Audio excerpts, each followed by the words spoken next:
Ladies and gentlemen, are you ready for round number 4 of the talkSPORT World Darts Championship? Our next contender had the highs of playing in a Champions League final for Liverpool and the lows of finishing 8th in Celebrity Big Brother and fainting on Celebrity SAS Who Dares Wins. He once accidentally left his car in Spain for no apparent reason. But will it be adios amigo for his opponent? Ladies and gentlemen, it's the bad boy turned good. It's Jermaine The Saint Pennant!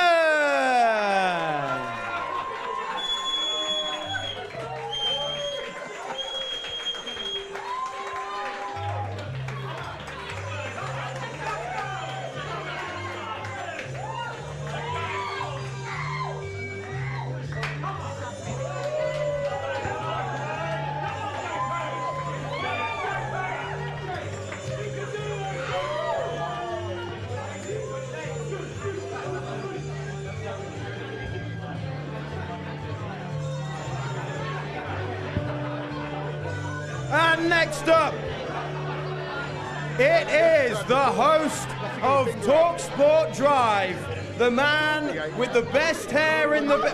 Andy, I can't read your writing. The last time he played a competitive pub sport, he spent half the talkSPORT budget flying to Atlanta to play pool, only to be knocked out in the first round. He's the reason there's no free bar today, but will he make his opponent pay? Give it up for Andy the Galeforce Goldstein!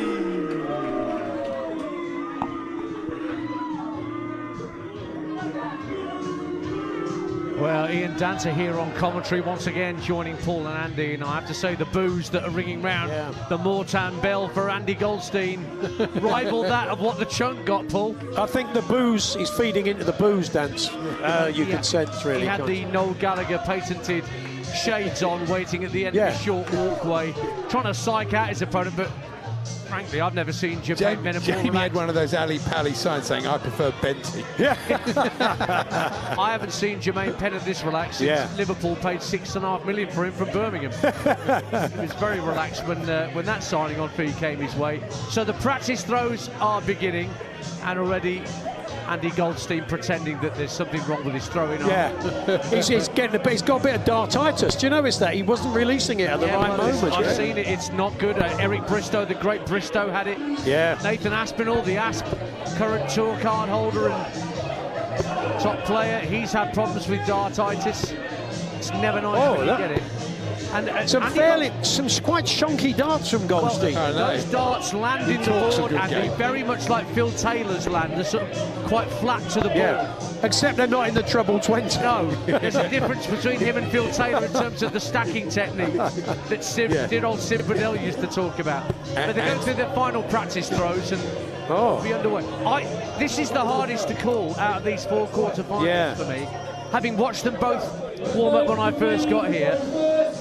Andy has talked a good game dance in the build-up to this, so we're going to find out. You surprise me. And the little thumb to the nose from Pennant to Goldstein, and Jermaine Pennant gets us underway from 3:01. Remember, you don't have to finish on a double. And a treble 14. Great start, treble 14 in there for Jermaine Pennant, and that puts Goldstein right under the pump immediately with 69 scored. For Jermaine Pennant. Goldstein up to the single 2, single 15, and single 19. Oh dear. And they're dropping in the bottom of the board. What a strange angle that they're going in at. As I say, it's Taylor-esque in terms of how they're landing, but not where they're landing. I think he's trying to put backspin on them, Dance. That's not a good idea. Oh, another treble. A treble 8, which is 24, not huge, but it takes him underneath 200 there, Andy. 198 for Jermaine Pennant. Oh. And Goldstein back in at the bottom of the board. Treble 3, single 2, and 19. I mean, he likes going downstairs, doesn't he? He does. I mean, look, there are big numbers down there. I know, I'm not going there. There are big numbers down there. Treble 19, treble 17. There was almost another treble 14. There was another treble 14 for Jermaine Pennant. Goldstein shakes his head. He knows he's under pressure here because Jermaine Pennant is down at 130. Goldstein, with this visit starting at 2:35. Why is he not going for the 20s? Well, I don't know, but it could be the dartitis, Andy. I don't know, but Pennant is just serenely moving towards the 100 mark. And he's aiming around that 14 mark again. But he seems like he's got to go somewhere else. It's like he's got an Uber waiting outside, Jermaine, doesn't he, really? Not hanging around. He's down at 2:01. Goldstein's so close to a treble 17, but at treble 2 instead. Another poor score. Very and the crowd, then he's being mocked. They're laughing at him. They are laughing, not with him, but at him. I'll tell you what, drive's going to be fun at 4 o'clock with him and Benty on after what they've been through. Darren Bent already knocked out by Natalie the Destroyer Sawyer. 6 glasses of Prosecco in. 185 for Goldstein, less this visit. Treble 7 for 21's decent, and single 5. But Jermaine Pennant for the leg, 168. Wow. Andy's darts are struggling to get into the board. They're struggling to make the board. He'll have an excuse. 67 left for Jermaine Pennant. Make that 47. And 41 scored. Ooh. I wonder if he's got weak wrist, Sandy. I mean, that's the only thing that will explain it. You can suggest that to him, not me. I wouldn't have had him down Treble 17 from Goldstein, just when he needed to pick it out the bag, but it might be too late because Jermaine Pennant needs 27 for the leg. Now, of course, he can't take that out with one dart, so where's he going to go? He hits 19, so he's left himself with 8. And he busts the score on a single 14. This is what Andy needs now. Now, can Andy profit the same way Natalie Sawyer profited when Darren Bent couldn't take out a big number? Out the board with dart 1, treble 2, and single 17 from 104. He's very Ange Postecoglou. He's going for 17 all the time, and that's how he plays, mate. That's just who he is, mate. That's what I do. Yeah. He won't change his mind, will he? 16 from 27 leads him with... He's done it! 11!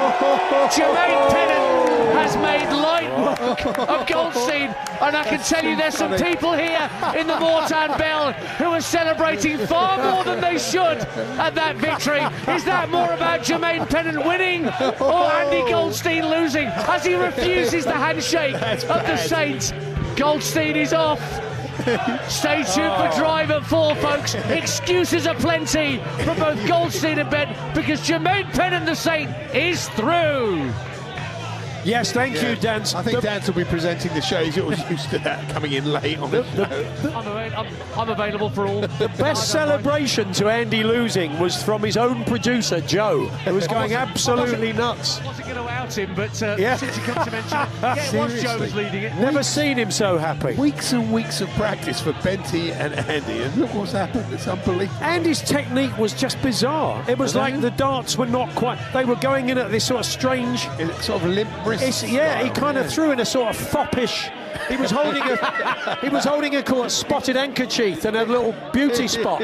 Well, it's like Georgian darts he was playing. Well, if he goes for the old bad workman blames his tools line, then you should pull him up on it when he comes over.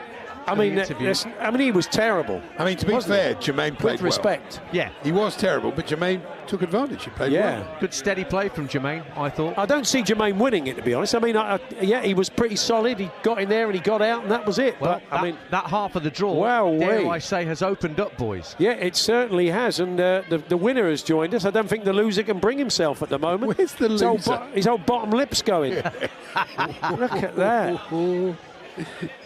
Jermaine, whack your cans on, Jermaine. We want to congratulate. Well played. Well played, Jay. Well played.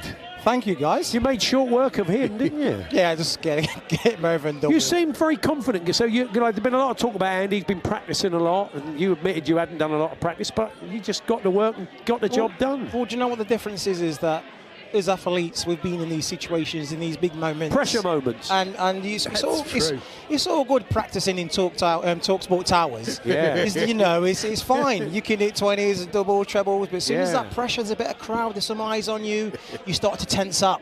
Yeah, it's a different kind of sport then, which I'm used to. And, well, Andy has joined us now. I've known Andy for a lot of years. He's not happy. I mean, honestly, what happened? What happened out there? I wasn't happy from the beginning when I said to the fella, who goes first? He went, Jermaine. I went, why? And he went, his name's on the left. And I was like, that's how you start a tournament, is it? To be honest, that's not the reason why you lost. Why don't you mind your business, Paul? Why, from a technical point, why were you ignoring the top of the board? Because when I've been playing, I've been hitting 1s and 5s. Which now we look back at, he's probably better than I was getting today, right? You were hitting 3s and 2s instead today, which made all the difference. All right, it's a little bit Carol Vorderman, we can all add up. You were very Ange Postecoglou. You kept going for treble 17, double 17. I've been hitting it all week. You wouldn't change it. You wouldn't drop 10 yards, would you? No, I've been hitting it all week. To be fair, I don't want to use the word fluke, that's unfair, but fluked quite a lot of trebles throughout the match. Usually the best man wins, but in this case, that wasn't the case. That's where I was aiming. It's a safety net, that little section. I'm not disappointed for me.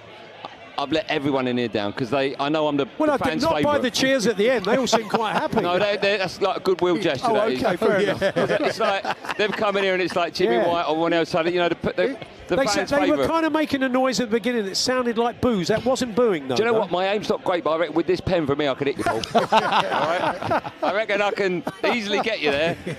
Well, what about the handshake moment at the end? That was a shocker, wasn't it? Yeah. Do you know what? It comes back to bite him, didn't it? Yeah. They come back to bite him at the start as well. Well done to Jermaine. He's now effectively got a bye to the final. I'll tell you what, so you can be a dark horse. No, come on. Come on.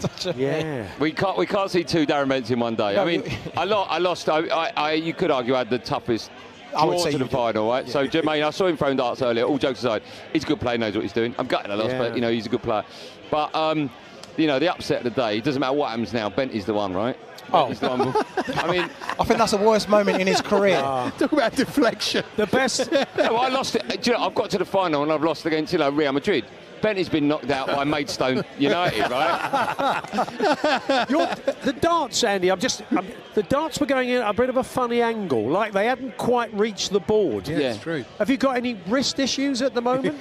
With the right one, what time is it? I was just wondering. No, it's funny you say that because I don't know what it is, because the angle I throw at, if I get a dart and it just, on the bottom half of the board, if it just lands over the treble, the flight covers the treble. So I then have to change. I mean, I didn't have that problem today, thankfully. I would change that technique. I mean, it's too late now, Paul. I'm out. I don't know if you're with Wolves. Just over the next year, over the next 12 months. Unless it's two-legged, is that what Paul's alluding to? So how much will you be playing during drive now after this? I've already texted my missus and asked for her to put the dartboard on a fire. Honestly. The biggest celebration after you lost that game was your producer, Joe. Well, funny enough, he was going nuts. You'll see the video later. Because he's got nothing in his life. Before I went out, Joe came up to me and he says, listen, whatever you do, just do not lose to Goldstein. Wow. And that gave me that little bit of encouragement to go, okay, I can't let the team down. What about the sunglasses, Andy, at the start and the walk on? You should have worn them to playing. I was, then at least it looks like, right? I was told I was coming on with Oasis music, so I was thinking, I'll try and style it out. But it doesn't really work when you're coming out to Spandau Ballet Gold, does it? Don't really know who changed that. No. Well, unlucky, Andy. It does mean that on drive, you boys can just concentrate on the show, doesn't it? I'll be honest. True. And I can show you the text I got from Liam. Yeah. He said we've got major problems if you and Bentley, one of you's in the final, can you throw it? Can you both throw it? And I text back, Gaffer, I don't want to, but for you, I'll do it. Oh, yeah. Chinny, he says Chinny record. He does actually. Congratulations. Well done, Jermaine. Thank you. Well done, Jermaine. I hope you go on to win it, I genuinely do. And if you get into the final against O'Hara, the whole nation will want you to win it as well. Fantastic. Support. Thank you, so there guys. we are. Natalie Sawyer takes on Jermaine Pennant in the next game. Andy Goldstein, Darren Bent out of the competition. Seismic stuff here with Quick Fit at the Moortown Bell. Still more darts to come. We've got 2 more games to squeeze in before the end of the show. We'll be chatting to the winners and the losers as always, but I think it's the first of the semi-finals coming up next.